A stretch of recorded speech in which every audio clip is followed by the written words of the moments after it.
तपाईलाई पनि यो फिल भएको होला है। हामी मोस्ट अफ द टाइम अरूसँग कम्पेयर गरिरहेका हुन्छौँ नि। अनि यो किन हुन्छ त? किनभने नि यो चाहिँ हाम्रो ब्रेनको नेचुरल सिस्टम हो। हाम्रो ब्रेनले आफू कति राम्रो गरिरहेको छ भनेर अरूलाई रेफरेन्स बनाउँछ। अनि यसलाई चाहिँ साइकोलोजीमा सोसल कम्प्यारिजन थ्योरी भन्छ। ब्रेनले कन्स्ट्यान्टली इभ्यालुएट गर्न अरूसँग तुलना गर्छ। जस्तै सोसल मिडियामा खोलेर हेर्दाखेरि कसैले नयाँ गाडी देखाइरहेका हुन्छन्, कोही नयाँ ठाउँमा भ्याकेसनमा गएको देखाइरहेका हुन्छन् र कसैले पर्फेक्ट लाइफस्टाइल देखाइरहेका हुन्छन्। र हाम्रो ब्रेनले तुरुन्तै सोच्न थाल्छ कि म त अहिलेसम्म त्यहाँ पुगेको छुइनँ, और मैले त यसको भन्दा बेटर गरिसकेको छु। अनि यस्तै कम्प्यारिजन हुँदाहुँदै हाम्रो ब्रेन कन्फ्युज हुन्छ र हाम्रो ब्रेनले चाहिँ हाम्रो इन्सेक्युरिटिजलाई बढाइदिन्छ है।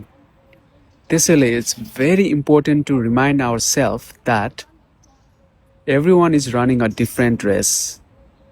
अनि सबैभन्दा ठुलो कम्प्यारिजन भनेको अरूसँग होइन, हिजोको तपाईँ र आजको तपाईँ बिचको कम्प्यारिजन हो है त।